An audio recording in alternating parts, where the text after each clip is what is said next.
Estimado. ¿Cómo anda, compañero Melciades Peña? Pero muy bien, feliz de la vida. Feliz de la vida. Feliz de la vida.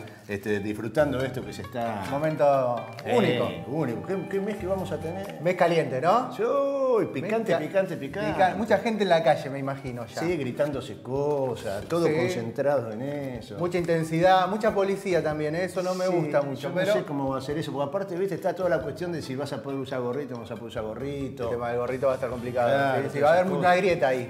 Yo veo la grieta. La grieta es, joder, yo creo que la grieta central que tenemos Y sí, en Argentina. va a esclarecer muchas cosas también, ¿no?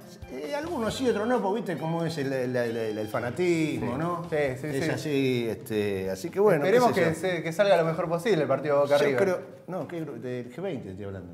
Ah, G20, ¿qué bueno, Boca River? Perdóname, estaba como muy Boca River, en sí, sintonía porque, con... bueno, va a venir el G20, eso es lo más trascendental, que va a venir el G20 acá, Está bien, tenemos la ¿no? grieta grande, está lleno de policía. Ya dijo Patricia Bullrich que no van a permitir ni gente con gorrito ni con mochila. Vos que sos hombre de mochila Sos hombre de mochila Así llevar. que ya saben, todo lo que ande con mochila por la calle, ustedes los mochileros, Dios mío. Ojo. Lo que ojo. nos van a entretener con el Boca River ahora que lo estoy pensando. Sí, Boca River también se viene lindo. Lo Bueno, que no van a lo del G20 no es chiste. No es chiste. Lo de Boca River tampoco.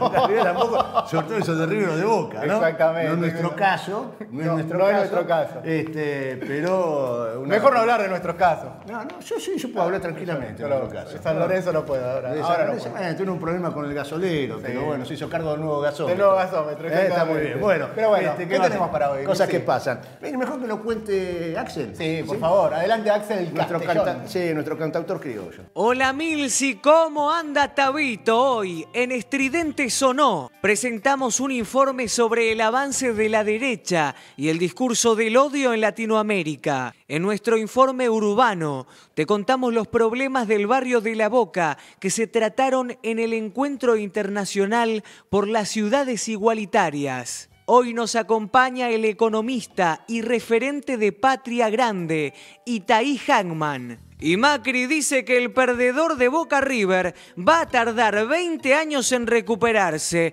Y nosotros, Mauricio, ¿alguna vez podremos recuperarnos? Te lo responden nuestros conductores estridentes en las estridencias de la semana. Pero muy bien, qué bien, ¿no? Se la gastó. Está, Si nos vamos a afilado. recuperar, quédate tranquilo, no va a ser fácil. No va a ser fácil.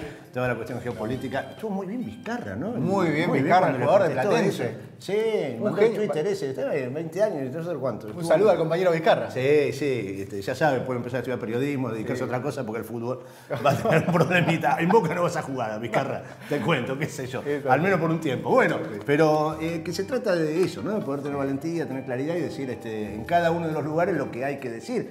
Porque, y de esto quería hablar, la disputa por el sentido, ¿no? La disputa en la construcción del sentido. Y lo voy a vincular con lo que pasó en Brasil.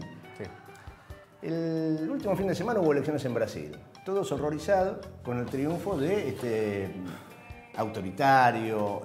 A mí las palabras de hablar de neofascista o fascista o neonazi, pero cualquiera de esas definiciones le cabe a Bolsonaro, que es una preocupación en sí mismo, pero que nos debería hacer pensar y reflexionar acerca de una preocupación mayor, que es cómo llegó tanta gente a votarlo. Después uno puede decir, no hubo fraude, el voto electrónico, ¿no? Todas discusiones que para mí son colaterales, porque si hay 55 millones de personas en un país que deciden votar a una persona con estas características, los que pensamos distinto, los que tenemos otra filosofía de vida, los que tenemos un proyecto de mundo diferente, por lo menos merece que nos detengamos a pensar qué es lo que está pasando.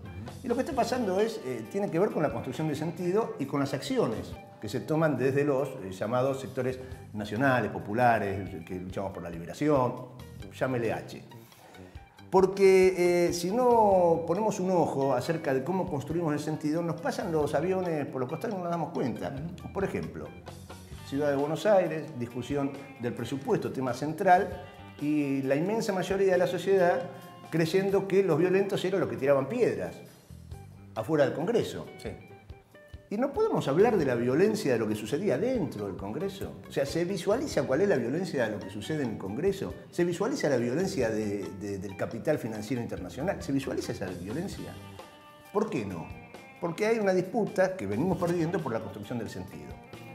donde muchos han trabajado desde el fondo de los tiempos, los que en cada una de las etapas se hacen cargo de la idea del liberalismo, de la idea del capitalismo. Y esto también requiere que tengamos acciones desde la política, desde la comunicación, que es discutir de estas cosas. Nosotros lo hemos charlado días atrás hablando de la educación con algunos de los invitados, animarnos a decir que hay que transformar, reformar y modificar los planes de estudio, porque no puede ser que las universidades nacionales formen profesionales que después terminan formateados con la cabeza de los enemigos del pueblo, ¿no? Entonces, bueno, alguien tiene que decir, mira, nosotros vamos a agarrar a las universidades y las vamos a cambiar. Hay algunas buenas noticias, hablando del mundo universitario, que también nos marcan el camino de dónde ir. Se ganaron en la Universidad de Buenos Aires 2 centros estudiantiles, en sociales y en arquitectura, la FADU, con la construcción de frentes electorales que son el embrión, o que son un exponente más, no el embrión, me corrijo, de lo que hay que hacer, que es el Frente Patriótico. No hay otra cosa, no hay otra tarea. Hay una contradicción primaria en la Argentina. Y entre todos los que entendemos que esa contradicción primaria es la que hay que enfrentar, tenemos la obligación de construir ese frente patriótico. Y ese frente patriótico requiere que crezca desde el pie, con cada una de las personas, dando esa pelea por la construcción del sentido. Así que bueno, nosotros tratamos de hacer un pequeño aporte con esto. Exactamente. Y lo vamos a seguir charlando con Itai. Me gusta más decirle a Itai que estás ahí. Estás ahí, viste que el otro le dije, estás ahí. Estás ahí también, claro.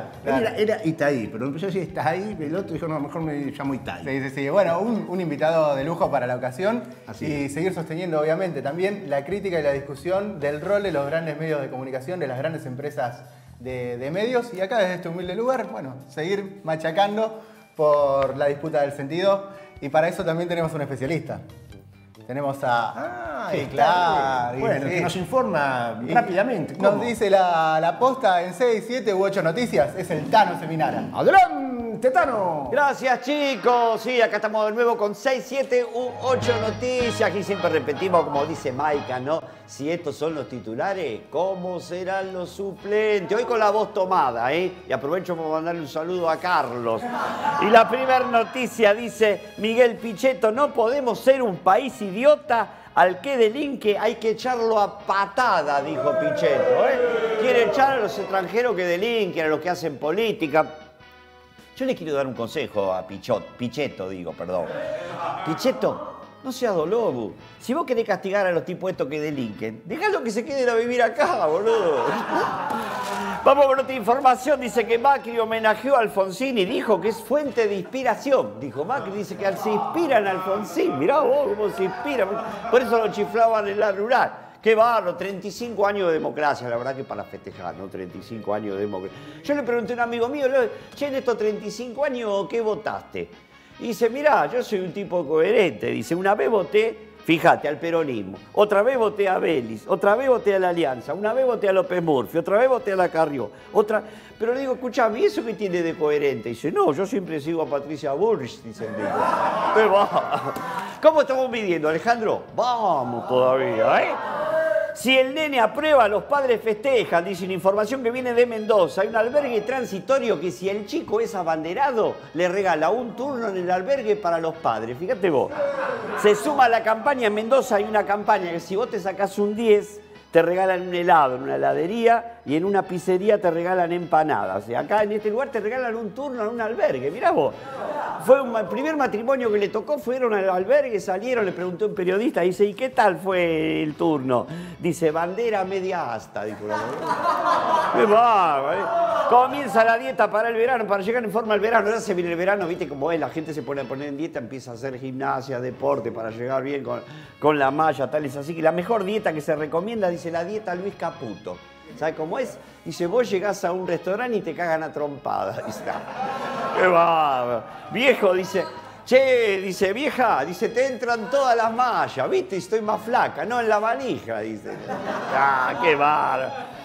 Cantante de los Nocheros se va del país, ¿eh? Se trata de Quique Teruel. Dice que se va de la Argentina porque sufrió el 4º robo en un año. Lo robaron 4 veces en este año a Quique Teruel.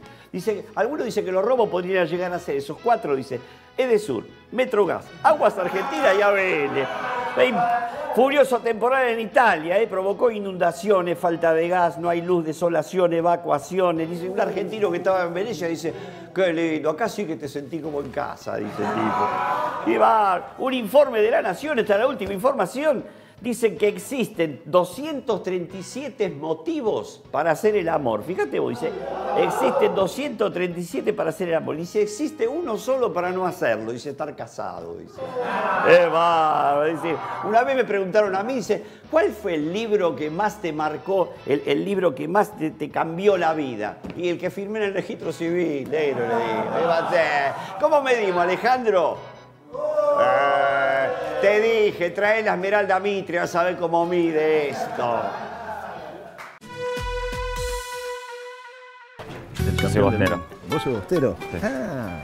Sí, ¿Y sos futbolero o no? Sí. Ayer... ¿Cómo venimos? Bien, yo era de los que no quería que... No, te vi que me viste de moñito, por eso me llamó la atención. La final. Yo venís con una... Pero bueno, ahora que ya está... La verdad es que para nosotros es 7-3 o 6-4 en Libertadores. Claro. En cualquiera de los escenarios estamos arriba. Sí, que, pero bueno. Mi política es bajarle el precio al final. Sí. Ataca. Mira, me voy a cruzar, mira, quédate acá y yo me voy a cruzar Sí. para allá. Así quedás con el... Contanos quién sos. Soy Itay Hackman, soy economista y soy militante desde que tengo 17 años en distintos espacios, pero básicamente un militante popular. Ajá, 17, ¿y ahora tenés cuánto? 35, sí, la mitad de mi vida. Ajá, la mitad de la vida de militante. Che, y siempre, ¿y por dónde? ¿Por qué? Mira, arranqué casualmente haciendo laburo barrial en una villa de la ciudad, unos cuantos años, haciendo alfabetización, laburando, ayudando en comedores, con cooperativa de laburo. Después cuando entré a la universidad, empecé a militar en la universidad. En el movimiento estudiantil, fui presidente de la FUBA, de la Federación Universitaria de Buenos Aires en el 2010. Y después ampliamos los espectros hacia otros espacios de militancia y también nos involucramos después muchos años en la política institucional también, participando en como elecciones. economista laburaste? Laburo, nosotros tenemos un centro de estudios que se llama OSEP, donde hacemos informes, investigación. También soy docente en la universidad. Y sí, digamos, laburo y al mismo tiempo trato de que las elaboraciones que hacemos sirvan también para la discusión política, porque en definitiva economía y política, ¿no? Están bastante relacionadas. Claro, durante mucho tiempo y hoy también parece que la disputa esta de cuál es la discusión, ¿no? Si es la economía o la política. Sí.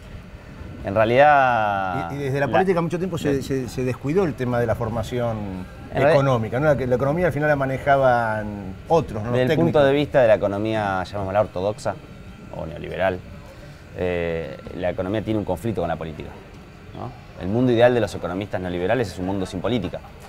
Ellos piensan siempre que los problemas económicos son producto de que los políticos que tienen pulsiones populistas y entonces gastan más de lo que tienen que gastar, etcétera, ¿no? El mundo ideal de ellos es el mundo de los técnicos, ¿no? Quizás Cavallo era el sumum de esa mirada. Por eso se sienten mucho más cómodos aplicando sus planes en un gobierno dictatorial que en un gobierno democrático. Claro, es una cosa abstracta la economía. Es una cosa abstracta, una técnica que daría buenos resultados si no fuera por esos políticos, ¿no? Que se les ocurre... Es más, daría buenos resultados si no fuera porque el ser humano es un ser viviente. Exactamente, digamos. es una ciencia muy particular donde funcionaría bárbaro si no existiera la realidad. Claro. Che, Itay, comenzaste laburando y militando en una villa. Sí. ¿Qué es una villa para vos? Creo que es un lugar donde se condensan probablemente las dos caras más extremas, ¿no? De la realidad. Por un lado los padecimientos, las condiciones precarias de vida y al mismo tiempo un sentido de comunidad y de solidaridad que por lo menos yo no vi en otros sectores de la ciudad y de la sociedad. Ahora sí, ¿no? Oficialmente bienvenido al estudio. Un gustazo, le hicimos esperar un rato a Itay.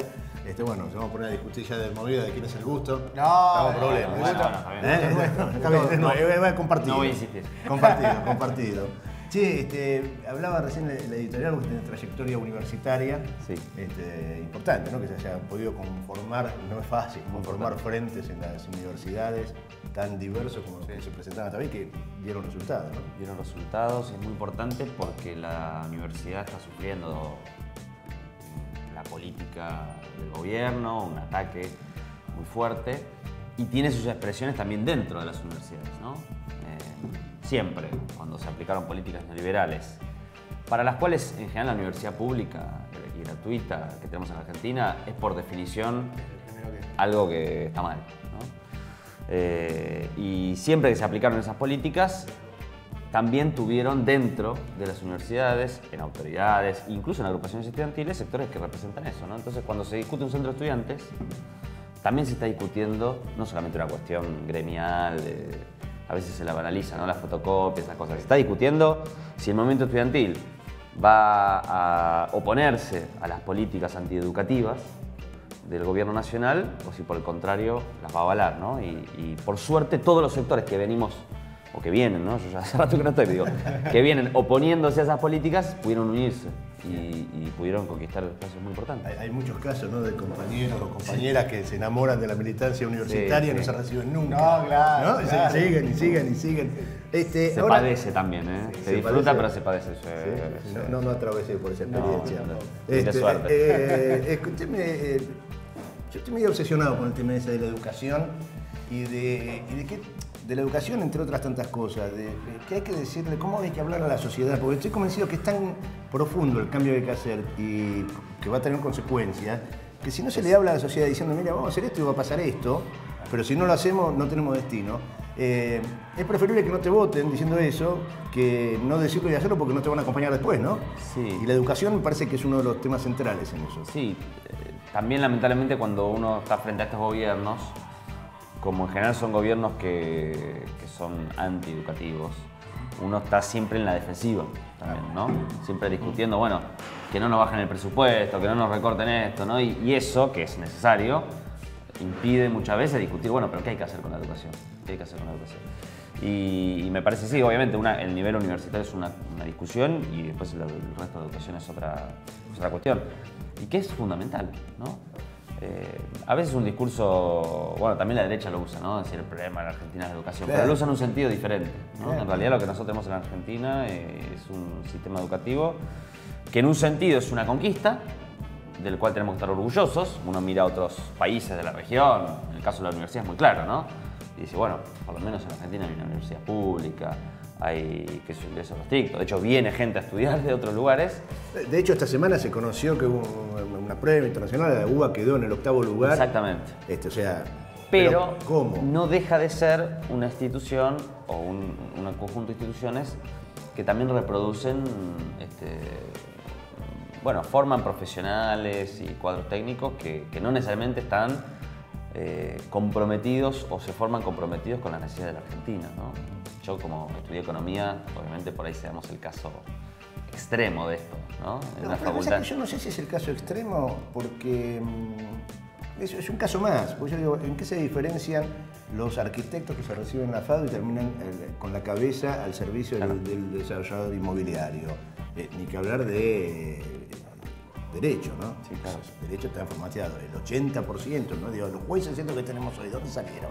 Sí. No salieron de la San Andrés, todo, no, después son cooptados. Pero, sí, claro. Entonces, alguien formó, y me parece que es uno de los debates, y así en cualquiera de las universidades, porque y lo vinculo, digamos, con lo que decía, porque me tiene muy obsesionado el tema de la construcción del sentido, y lo de Bolsonaro es un tema que lo trasciende largamente a Bolsonaro, sí, claro, ¿no? O sea, me parece que es más peligroso lo que está pasando y lo que está generando el triunfo de Bolsonaro en el estímulo de lo que el tipo larga, y ¿no? ¿Vos cómo lo ves eso? ¿Qué reflexión? Bueno, yo creo que siempre la disputa del sentido, la construcción del sentido es la disputa principal en la política, ¿no?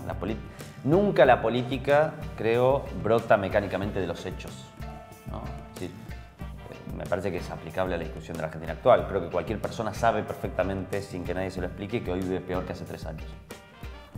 Ahora, ¿por qué vive peor que hace 3 años? No brota mecánicamente de eso. Alguien puede pensar que vive peor que hace 3 años por culpa de la herencia. Porque la pesada herencia, porque se roba. Bueno, y si piensa eso, va a votar, aunque viva peor, puede volver a votar a Macri, digamos, ¿no? Claro. Si en cambio alguien que vive, piensa que vive peor que hace 3 años, producto de las políticas del gobierno, bueno, probablemente no vote al gobierno. Y eso es la política, la disputa por cuál es la explicación de eso. Y esto uno lo puede pensar para cualquier otro hecho de la realidad, ¿no? Entonces, eso es la política, la disputa de ese sentido, de la explicación de por qué pasan las cosas, ¿no? Y creo que muchas veces, incluso en el campo popular, con cierto determinismo, creemos que solamente por los malos resultados, en este caso, por ejemplo, de la política económica de un gobierno neoliberal, automáticamente eso va a dar una respuesta política. Y Brasil es el ejemplo que no, que la respuesta puede ser por derecha y la respuesta frente a un fracaso de un gobierno incluso como hasta puede ser por derecha también. Y bueno, y para eso estamos, ¿no? Para tratar de que sea por otro lado. Y en esa disputa, Itay, ¿cómo analizás el papel que juegan los grandes medios de comunicación? Porque parece ser un actor del cual uno no puede dejar de escindirse. Bueno, son un actor fundamental en la discusión también, ¿no? De la construcción del sentido. El sentido común se reproduce a través de pequeños razonamientos. En el caso de fenómenos como el de Bolsonaro, además, está muy presente un razonamiento que creo que los medios también hegemónicos o grandes construyen, que es la idea de canalizar las broncas, las insatisfacciones que uno tiene con el que está un escalón más abajo, ¿no? Entonces, yo soy un pequeño comerciante o soy un laburante que llego con lo justo a fin de mes y sufro y padezco y me cuesta vivir, y en vez de agarrármela con los grandes, con los poderes, con los poderosos, con los ricos, me lo agarro con el que está peor que yo, ¿no? Entonces la culpa es del pobre, la culpa es del villero, la culpa es del inmigrante, ¿no? Y eso está muy reproducido en la lógica de los grandes medios, ¿no? Es también, yo creo que quien sabe cómo combatir eso, me parece, ¿no? Digamos, quien cree tener la certeza de cómo combatir eso, me parece que miente, ¿no? Me parece que todos tenemos la duda de cómo. Ahora, hay que preguntárselo. Claro. Porque si uno subestima o no entiende después por qué aparecen estos fenómenos. Claro. Cosas que parecían imposibles. Hace un año atrás hacíamos esta entrevista. O 6 meses atrás. 6 meses. 2 meses. Y parecía imposible que un tipo como Bolsonaro sea presidente. Sí. Bueno, ¿qué? Algo pasó, algo, digamos, ¿no? Sí, ¿cómo se interpreta? Sí, que yo creo que no se explica solo por fake news, digamos. No es solo las redes, la utilización de toda la mercadotecnia, trasciende eso. No es solo marketing. Más, y creo que ahí hay que laburar mucho. Tratando de ser claro, ¿no? Por eso me parece que hay que tener algunas consignas claras y propuestas. Me parece, bueno, está bien, el gobierno se empeña, el macrismo se empeña en anclarte a la discusión de los 12 años, la pesada herencia, construir ese sentido, va más allá del 70, porque era una Argentina preperonista, o del centenario, Argentina del centenario, lo que sueñan, ese modelo. Y desde el campo nacional y popular, bueno, uno por ahí tiene que dar esa pelea de defender eso, pero también decir, bueno, mira, nosotros esto es lo que vamos a hacer.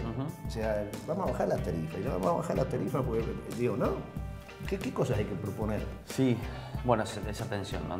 Es inevitable un poco discutir el pasado, porque el gobierno te lleva a eso, y un poco porque también es inevitable la comparación. Pero efectivamente, hoy la Argentina está en una situación de emergencia. Lamentablemente, digamos, el gobierno superó cualquier pronóstico que incluso uno de una mirada crítica podía hacer de lo que iba a pasar. Digo, la famosa campaña del miedo, el balotaje. O sea, ojalá se hubiera cumplido ese sí, era el exorcista. ¿No? Es verdad. Te asustás con el exorcista. Claro, entonces hoy es por eso digo, es una situación de emergencia nacional. No es solamente, bueno, cómo corregimos algunos problemas, sino cómo sacamos a la Argentina de una situación de emergencia. En términos económicos es muy evidente esto. El gobierno está llevando adelante un proceso de endeudamiento que inevitablemente el próximo gobierno va a tener que renegociar. Incluso si ganan ellos, Sí. O sea, claro. Incluso si ganan ellos. O sea, porque realmente es una situación insostenible donde no hay sustentabilidad del modelo económico y se está apelando a la deuda externa. Bueno, primer punto fundamental, la rediscusión del acuerdo con el Fondo Monetario y la reestructuración de la deuda. Segundo punto, necesitas recomponer urgente los ingresos de la gente, que mataste con las tarifas, que mataste con la caída del consumo y que mataste con unas paritarias que este año van a cerrar a la mitad de la inflación, ¿no? Exacto, sí. Bueno, eso implica una política de Estado de recomposición de ingresos urgente que requiere, que se necesita de manera urgente. Bueno, mientras que se hacen esas políticas de emergencia, creo que también hay que discutir algunas cuestiones más de fondo, ¿no? Nosotros un poco vamos a tratar de impulsar un poco eso, porque la Argentina también tiene algunas deudas más estructurales, si se quiere, que me parece que es importante discutir en el programa de un próximo gobierno, ¿no? ¿Qué tiene que ver con el modelo productivo de la Argentina? ¿Qué tiene que ver con la situación de los 4.500 barrios, asentamientos, barrios populares que hay en Argentina? Y que la verdad es que es inconcebible que no se puedan resolver. ¿Qué tiene que ver con programas de los movimientos sociales o de los sectores sociales que han emergido con más fuerza? Nosotros, tanto con el universo de lo que se llama la economía popular como con el movimiento de mujeres feministas, que creo que son dos de los emergentes quizás más interesantes que han surgido en este tiempo, bueno, creemos que esas agendas tienen que ser centrales en un nuevo gobierno popular, ¿no? Así que bueno, creo que hay un poco de todo, un poco de urgencia y un poco también de tratar de impulsar un programa que satisfaga esas agendas, ¿no? En la urgencia tenemos que irnos a la cuestión de las figuritas, hablando de la urgencia. Mientras tanto, te digo, la idea es que vos elijas entre estas calcomanías alguna imagen, son todos luchadores por la emancipación latinoamericana, y bueno, que engalanes nuestro termo, que ya va quedando poco lugar, nos quedan 2 figuritas para terminar este quinto termo. Pegando ahí. Te va a tocar pegarlo en la tapa. ¿Qué vas a elegir? ¿Ya elegiste? Ya eligió. Ya elegí. Bueno, firmala antes firmá. Abajo. ¿A dónde? ¿Abajo acá? Sí. Y un feliz cumpleaños a la persona que está en la figurita. No sé, vamos Ya a la ver, estoy viendo desde acá. Ya la estoy viendo desde acá. Un poco por eso la elegí. ¿Sí? Mirá, mostrale ahí a Julio. Cámara. Acá. Ahí. No sé si Claro. se llega a ver. Sí, ahí viene. Claro. Diego Armando Dios Maradona. ¡Qué grande! ¿Por qué? Bueno, un poco porque cumplió años. ¿Dónde la pegó? En la tapa. Acá. Sí. Un poco por el cumpleaños y porque, bueno, yo siempre digo que es insólito que en un país donde el máximo líder popular, indiscutido, está de nuestro lado, ¿no? No puede ser que no podamos hacer la revolución en este país. ¿Qué más querés? Tenés el máximo líder popular de la Argentina de tu lado, un tipo... Yo soy fanático del Diego de siempre, ¿no? Pero además del fútbol, cuando el tipo elige tomar esa posición política, ¿no? Y que sostiene hasta el día de hoy, a pesar de que es muy cuestionado, y tuvo mucho que ver con ese ciclo latinoamericano que vivimos, ¿no? Ese viaje a Mar del Plata, ese amor con la Revolución Cubana, ¿no? Bueno, a mí me parece increíble que una persona pueda sintetizar la pasión del fútbol y al mismo tiempo uno sentirse políticamente, ideológicamente tan identificado, ¿no? Así es. Yo tenía un amigo que decía, en la izquierda, discutía con los militantes de izquierda, que acá la única izquierda que vale es la de Maradona y es peronista. Excelente. Yo creo que con esto podemos irnos y volvemos enseguida. Dale.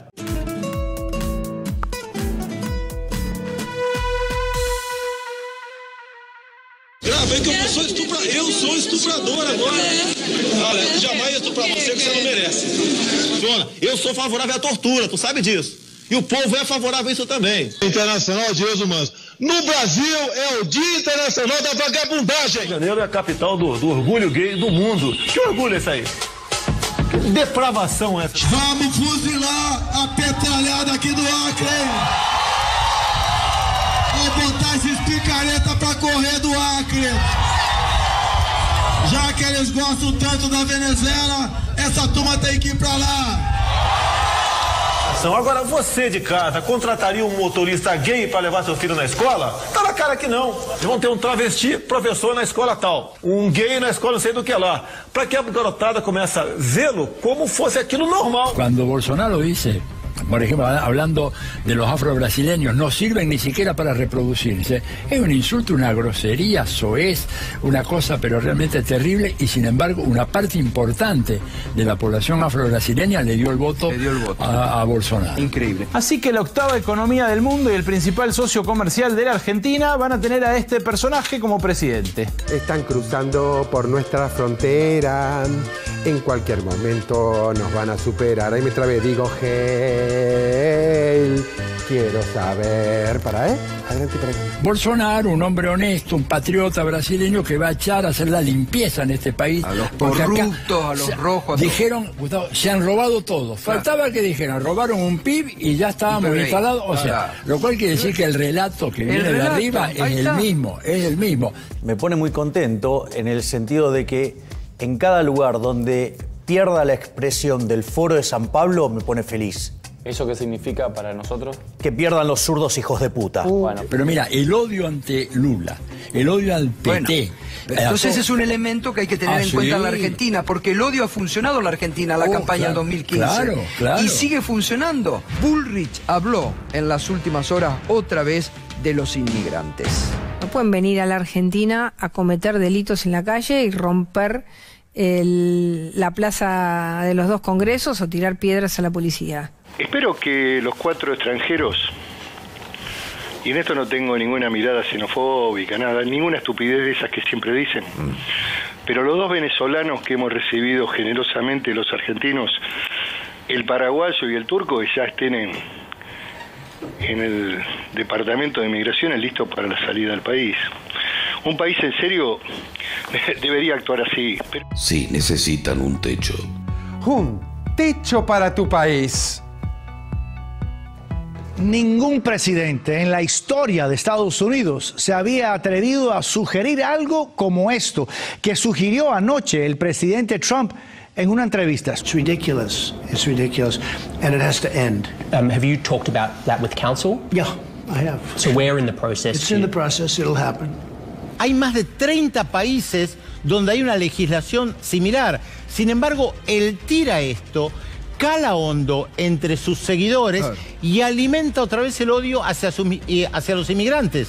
Recordemos que hay una caravana de migrantes que está llegando, que está atravesando Guatemala, México, que quiere llegar a los Estados Unidos. Para que vos que odias a los pobres, reflexiones. Porque podés seguir odiándolos, pero nunca te olvides de lo útil que son. Juan Martínez es indígena maya chorti. A raíz de la sequía, perdió su cosecha de maíz y frijol en el departamento de Copán. ¿Por qué lo trae? Porque pienso de que tal vez en Estados Unidos pueda tener una oportunidad más. La policía se prepara para las deportaciones. Deportados por aquí. ¿Se va el letrero, jefe? Recordemos que el sábado nada más, alguien de extrema derecha decidió atacar una sinagoga porque él considera que una organización hebrea de ayuda a los inmigrantes que existe desde 1881 quiere proteger a los inmigrantes. Y públicamente se dice que los inmigrantes traen la lepra, traen la tuberculosis, están inoculando el odio.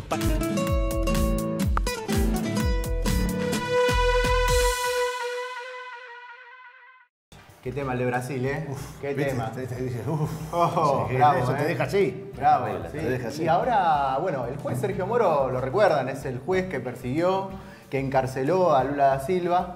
Ese juez que era... Porque tiene muchas convicciones. Con muchas convicciones, muchísimas, que era invitado por Tengo la Estados convicción Unidos. de que Lula robó, no tengo pruebas, pero tengo íntimas convicciones. Bueno, al juez Sergio Moro le habían preguntado en el año 2016 si entraría en política. Dijo que de ninguna manera él entraría en política y en este preciso momento le ofrecieron el cargo de ministro de Justicia de Brasil. Jair Bolsonaro le ofreció el cargo de ministro de Justicia de Brasil y el juez Moro hoy aceptó y es el nuevo ministro de Justicia de Brasil. A partir de enero. A partir de... Bueno, Bonadío, claro, prepárate. No. Bonadío por la jubilación ya creo que agarraba. Bonadío, prepárate. Lo dejo así. Para cualquier cosa que pueda suceder. Dale. Ahora, Bolsonaro gana las elecciones, esto va a tener repercusión económica, digamos, política. En primer lugar, la región está al borde en esta alianza entre Macri, Bolsonaro, Piñera, Colombia, digamos.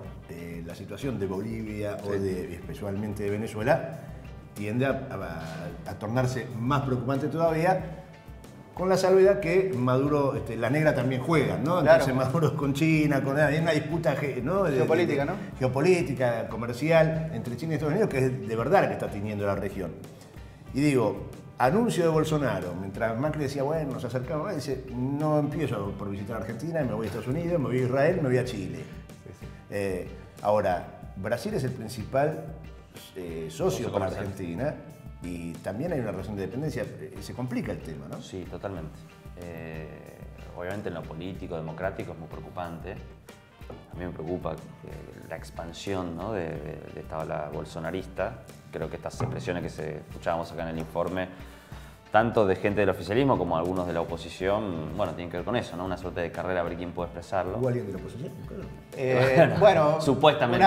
Porque yo me distraje un ratito, perdóname. Una oficialista. Pero en términos económicos también, porque además de que es un programa ultraliberal, ultraprivatista, ¿no? Es como la peor combinación, ¿no? Es un discurso en lo político conservador, xenófobo, racista, y en lo económico ultraliberal, ¿no? O sea, privatista y demás. Pero es interesante cómo Brasil también, con este triunfo, y evidentemente yo interpreto así el gesto de no venir en Argentina, avanza en una política de bilateralidad con Estados Unidos. Claro. ¿No? Es decir, en vez de, no refuerza el Mercosur, no refuerza ni siquiera el Mercosur en los términos, no hablemos de una integración latinoamericana. No lo despreció económicamente. Como la haríamos nosotros. Guimaraes, el futuro ministro de Economía, lo despreció. Exacto. Lo despreció, dijo Mercosur. Que es una tensión que está en América Latina hace mucho tiempo. Incluso en el ciclo anterior, cuando se discutía el Tratado de Libre Comercio Mercosur-Unión Europea, había mucha presión en los empresarios brasileros que le decían al gobierno de Brasil, al de Dilma, cortate, hacé el acuerdo solo. ¿No? Dejemos de esperar a la Argentina. Pero yo te pregunto, digo, está claro esto, ¿no? Yo viajo a Estados Unidos, voy a cerrar ahí, octava economía del mundo. Ahora, Macri también gana las elecciones y dice, yo tiro todo por la ventana, vamos con el Tratado del Transpacífico, gana Trump, o Trump, como dicen en inglés, Trump, ¿no? Que es supuestamente liberal, pero tremendamente proteccionista. Entonces, ¿existe esa posibilidad? Yo creo que sí, porque hay una disputa muy fuerte con China y creo que América Latina va a ser uno de los territorios, ¿no? centrales de esa disputa. Y eso hace que también las elecciones de Argentina el año que viene sean muy importantes. Obviamente a nosotros nos importa porque vivimos acá y porque no queremos que siga gobernando esta gente. Pero además van a tener una importancia, creo yo, regional las elecciones de la Argentina. Porque, bueno, América Latina, si esto continúa y si Brasil avanza con esta política, va a quedar absolutamente sometida a los intereses y la política de Estados Unidos. Creo que Estados Unidos también tiene un interés por meterse a través de sus empresas en sectores estratégicos, en el caso del energético y también con toda esta discusión sobre la obra pública, ¿no? Que se ha dicho mucho, ¿no? Con toda esta discusión sobre... se ha puesto en el tapete sobre la corrupción de la obra pública, que es algo que descubrieron el agua tibia, ¿no? Que hay corrupción en la obra pública. Fue la verdad que fue desagradable cómo infiltraron las empresas. Claro. Cómo el comunismo infiltró las empresas para hacer negocios, ¿no? Pobres empresarios. Pobres víctimas. Pobres víctimas de eso. Pero bueno, me parece que hay una línea ahí muy fuerte, ¿no? Entonces, bueno, ¿cómo queda la Argentina frente a eso? Una situación complicada. Realmente complicado. Y el tema, bueno, el FMI empezó a repartir alegrías, ¿no? Sí. Para darle gobernabilidad. Empezó a financiar la campaña, al macrismo, ¿no? Bajaron, ¿no? Entregaron 11.000 millones de ayer, no me acuerdo, ya tengo los números. Es curioso porque el FMI hace todos los análisis económicos de los técnicos y todos los informes que dan, dicen que Argentina es un desastre, es inviable, es insolvente. Tomar el plan. Al otro día le ponen plata. Sí. ¿Y cómo es eso? Claramente el apoyo del Fondo Monetario solamente se explica por una razón política. No hay antecedentes, no solo por la magnitud del monto, sino por los adelantos, la velocidad. Finalmente, porque la Argentina cuando hace el acuerdo con el fondo, el primero era por 50.000 millones de dólares a 4 años. Después lo aumenta de 50 a 57. Claro. Pero mantiene esos plazos. Ahora, el 90% de esos 57.000 millones de dólares ya va a estar hasta marzo. El demoledor. Obviamente levantar eso es muy complicado. Seguro. Pero estamos hablando de una cantidad de plata que no tiene, realmente antecedentes, que además, al igual que pasó en los últimos 6 meses, se va a ir. ¿Sí? ¿A dónde va esa plata? Mirá. Digamos, pusieron estos días 11.000 millones de dólares. Antes de fin de año van a poner el resto. Digamos, ¿a dónde se va esa plata? Ya obras, ¿no? Apostaron al plan público-privado, no camina. El presupuesto viene con un recorte gigantesco. Entonces, ¿a dónde se va esa plata? ¿A pagar los mismos intereses de la...? A pagar los mismos intereses, a financiar lo que se llama coloquialmente la fuga de capitales, ¿no? Que es la compra de divisas que hacen desde los grandes grupos económicos hasta el minorista. Y eso, en los últimos 6 meses, a financiar lo que era el déficit comercial, ¿no? La apertura importadora. Ahora con el dólar a casi 40 eso se va a equilibrar, pero hay que ver qué pasa con lo comercial. Pero los modelos neoliberales son estructuralmente deficitarios en materia de divisas, ¿no? Que significa que cuando vos abrís la economía, te regulás el sistema financiero, dejás que los capitales entren y salgan libremente de la economía argentina, siempre van a salir más de los que entran. Claro. Siempre. ¿Cómo se financia eso en los modelos neoliberales? Con deuda, ¿no? La deuda en los modelos neoliberales no es porque se hace una discusión muchas veces sobre la deuda como si fuera un tema en sí mismo, ¿no? Pero no, en los modelos neoliberales la deuda no es para financiar obras, como vos decís, para financiar proyectos productivos. Es para simplemente financiar la desregulación financiera, ¿no? Por eso entran dólares y no tenemos más dólares. Por ejemplo, entraron en Argentina 30.000 millones de dólares y no tenemos 30.000 millones de dólares, tenemos la misma cantidad de antes, porque se fueron, ¿no? En lo que fue la fuga de los últimos 6 meses. Lo mismo va a pasar ahora. Entonces, es una deuda que no mejora en nada las condiciones de la economía argentina y te deja una hipoteca futuro.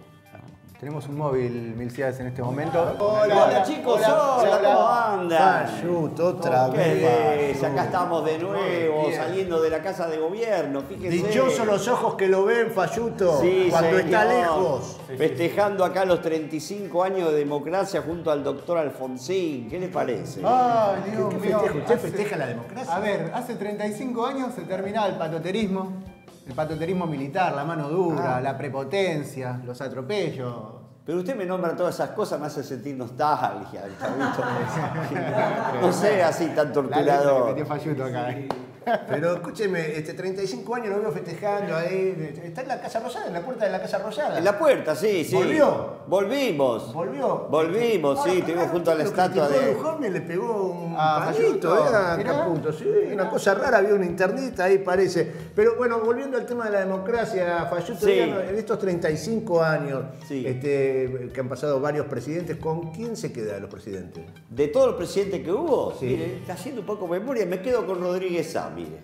¿Sabe por qué? No. Porque es el peronista que menos duró. No, se me pasó volando, ¿sabes? Bueno, escúcheme, espere que estamos con invitados, como siempre, acá, te cuento. Sí. Estamos, Luis Fayuto, es el primo hermano del Caputo que estaba antes, y tiene el cargo del ministerio, ahora ustedes cambiaron, pero es el Ministerio de Crecimiento Invisible, digamos. Bien. Está acá. Anda bien ese ministerio. Estamos acá con Itai Hackman, referente de Patria Grande, hombre de Marea Ciudadana también en la ciudad, bueno, economista. Sí. Gente, ¿lo conoce? Ex jugador de All Boys. No sé si lo tenían ustedes.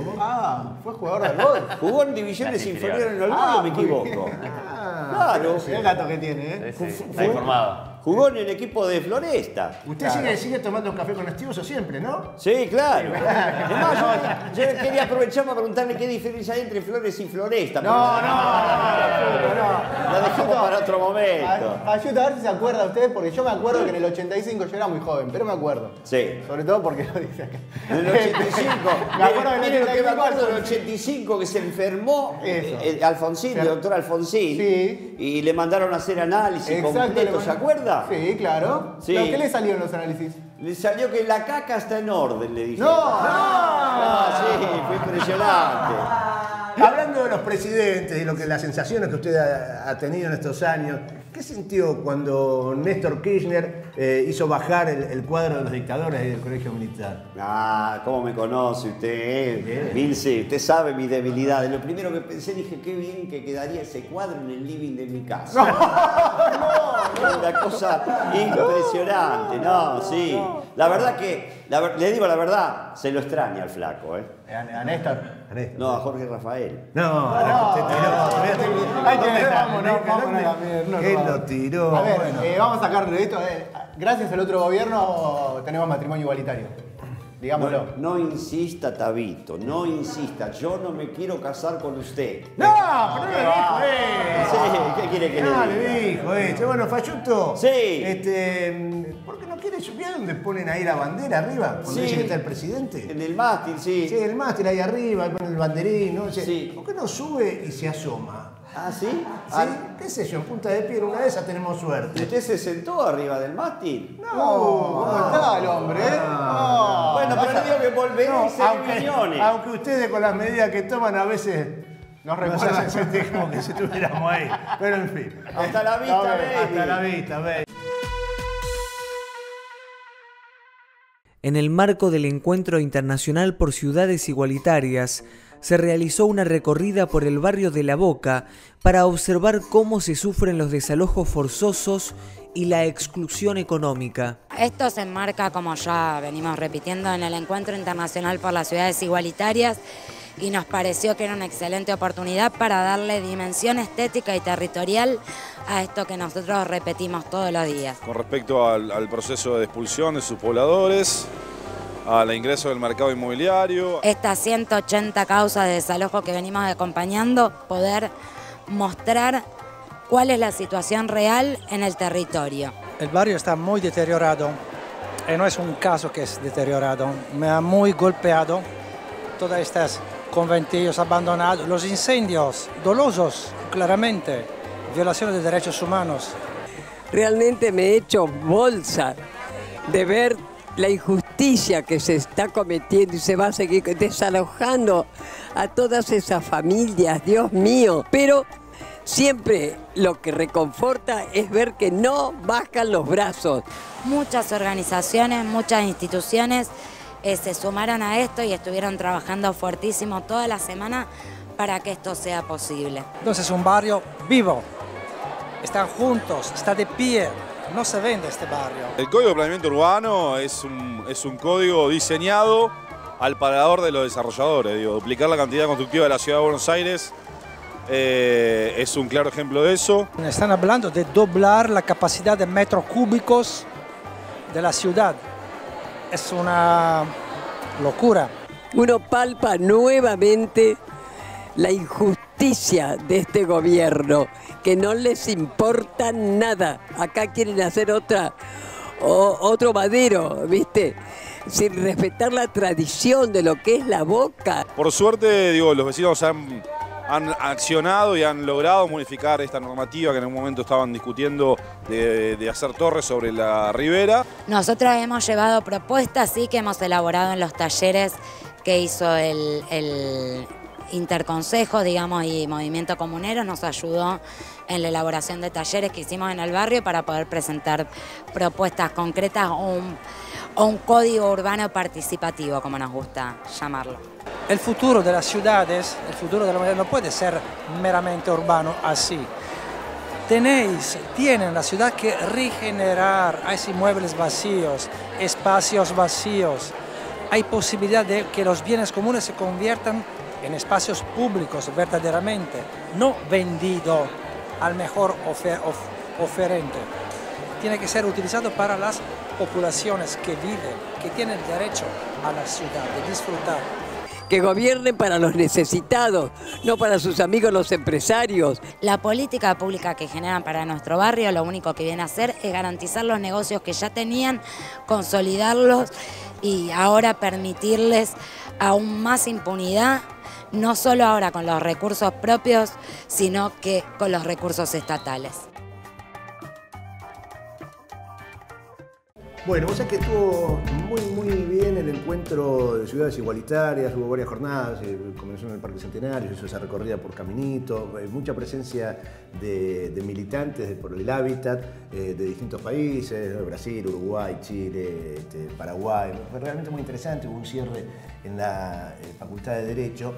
Y lo que está pasando en la ciudad con el intendente Rodríguez, viste que hay gobierno un tipo que se llama Horacio Rodríguez Larreta, ¿no conocés? No, pues viste que no se habla. No aparece en los medios, yo no lo escucho en ningún lado. No, se habla mucho, pero no de las cosas más. Está todo bien lo que hace Larreta. Pido disculpas si alguien incomodo con este nombre, ¿no? Espero que no sea sancionado por nombrar a Rodríguez Larreta en un canal de televisión. En cualquier momento. Bueno, mientras hacía esto fue organizado como una suerte de contracumbre a lo que armó el intendente Rodríguez, que fue el Urban 20, ¿no? Primera cumbre de alcaldes de ciudades globales. Cada vez somos más los que vivimos en las ciudades.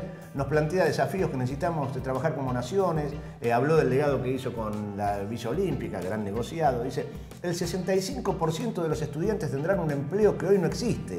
Este año tuve la oportunidad de visitar ciudades escandinavas donde hay sistemas educativos de avanzada. En la ciudad queremos que cada chico y chica tenga la libertad de elegir y desarrollar su potencial. Dice el tipo que pasó, que fue el responsable de pasar el presupuesto de educación del 29% que tenía en la ciudad de Buenos Aires en el año 2007 al 17% que tiene 12 años después de macrismo en la ciudad. Y habla de la educación. Gran chanta, gran hipócrita, gran farsante.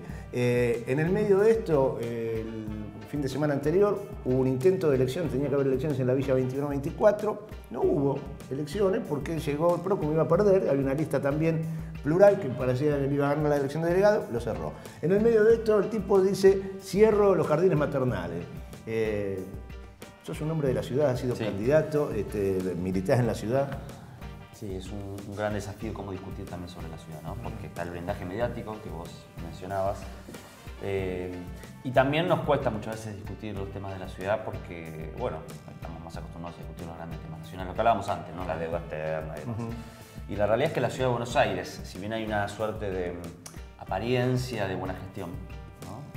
Ayudada por el marketing, ayudada por una cosa vistosa de obras y las plazas y todo lo que hace Rodríguez Larreta, es una ciudad que tiene una cantidad de carencias y de injusticias que, por supuesto, con los recursos que tiene son inconcebibles, ¿no? Sí, la ciudad de Buenos Aires es una ciudad que tiene niveles de ingreso y de recursos de Estado similares a esas ciudades europeas que tanto, ¿no?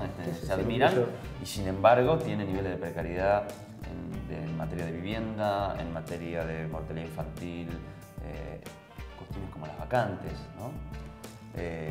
¿Cómo se explica una ciudad con los recursos que tiene Buenos Aires que no pueda garantizar las vacantes para todos los chicos en todos los niveles? Son cosas muy básicas, no estamos hablando, ¿no?, de mega obras, estamos hablando de cosas muy básicas y que nunca los recursos pueden ser la excusa, porque si hacemos la cuenta de cuánta plata sale eso, la ciudad se la gasta en publicidad.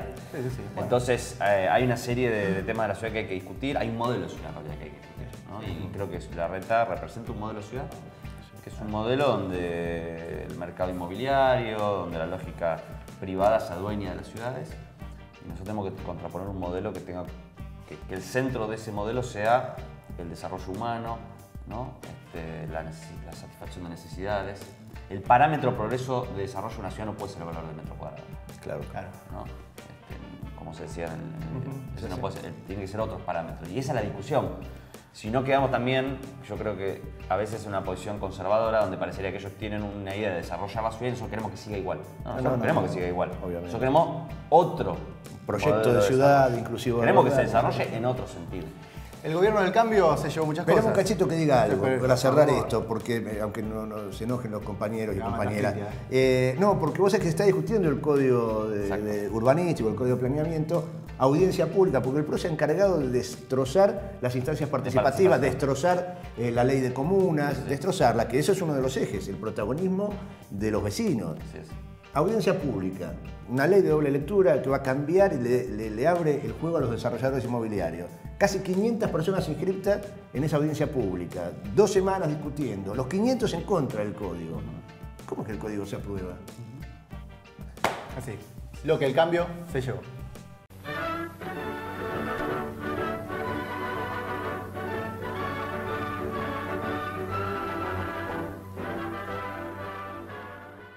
En el año 2014 se alcanzó un récord histórico de taquilla cinematográfica.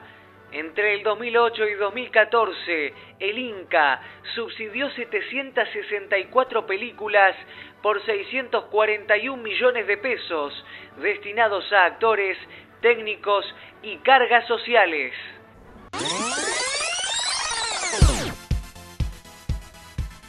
En el año 2017, el presidente Mauricio Macri, pensando en todos los argentinos, decide suspender a través de la resolución 942-2017 Inca los comités de evaluación de los proyectos y limitar el acceso al fondo de fomento, porque hay mucha gente que se duerme en la sala de cine y no disfruta la película.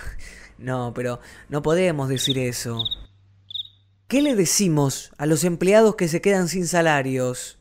¿Vos te sentaste a pensar cómo podés convertir en plata todos esos lugares de tu casa que durante las vacaciones te van a quedar sin usar? Paso a listarte. Primero, el jardín.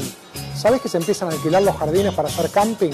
El quincho, la parrilla, el asado, el sillón de tu casa, el cuarto que no usás. Todo eso, la bicicleta, el auto, todo eso lo podés alquilar, usar, poner a disposición durante tus vacaciones y hacerlo plata. ¿Qué estás esperando? Si no lo haces es porque no querés.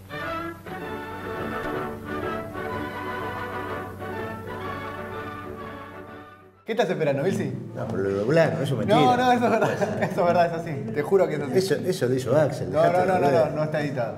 No, de verdad te lo digo. No, es demoledor aparte, porque ¿qué hace contra eso? Qué bueno, va. Vilsi, vámonos con la pregunta. Para cómo salgo de acá, dame un electroshock. La pregunta mortal. La pregunta mortal. Bueno, escúchame, la pregunta. ¿Pasaste bien? Muy bien. Sí, se nos terminó el tiempo. La verdad que daba para seguir hablando. Estuvo bueno el lanzamiento de Patria Grande en Mar del Plata. Mar del Plata. Sí. Estamos muy contentos. Bueno. ¿Te noto preocupado, Vilsi? Sí, qué sé yo. Igual es un tipo joven. Te vas a responder cualquier pregunta. En otro momento nos tenés que contar con lujo de detalle. Vos pasaste por el periodismo también. Sí. Es como si tuviera que hacer un informe económico, ¿viste? Sí. Para salvar a la patria y que todos lo entendamos. Nos tenés que contar cuándo y cómo fue tu primera vez. Un cambio rotundo. Cambio rotundo. No, pero mantiene una lógica de ¿La todo. primera vez de qué? No sé, voy a empezar. ¿Qué sé yo? La primera vez. ¿Primera vez de qué? Mira, el tiempo se va a matar. Capaz que lo vas a agarrar. No, la primera vez que te conmoviste con una cuestión de justicia, con la cuestión social. Esa es la pregunta. ¿Esa es la pregunta, de verdad? Esa es la pregunta, de verdad. Mira, yo hice los últimos años de mi secundaria en finales de los 90, ¿no? Me recibí en el 2000, ¿no? Así que te imaginas que hecho para conmoverse había. Tenía mil. Y la verdad que no me acuerdo un hecho concreto, pero fue en esa época, sí, con el tercer, cuarto año de secundaria. Y bueno, pero probablemente más allá de lo que había visto afuera, fue ver a una situación muy cercana, mi viejo que se dio sin laburo en el año 99, y no solamente los padecimientos económicos que sufrimos en mi familia por eso, sino también ver desmoronarse, ¿no? A una persona psicológicamente, y creo que eso fue una de las razones por las cuales me llevó a preguntarme por qué pasaban esas cosas y seguramente a asumir un compromiso social y político. Gracias, loco. A ustedes, muchas gracias. Bueno, no aplauda que tenemos que decir a dónde se ve. Pero por supuesto, si usted nos quiere ver, nos puede ver por Urbana TV, por supuesto. Por supuesto, primer canal Villano de la Patria, por 360 TV, todo el país. Por Pares TV también, por supuesto, desde Luján. Sí, señor, por Giramundo TV. Después nos mete por YouTube y ahí también nos puede ver. En MTV también, la gente de Córdoba quiere, en un momento vamos a estar saliendo también en Córdoba. Así que bueno, todo esto que nosotros pusimos como nombre, humildemente lo hemos llamado Estridente Sonoro.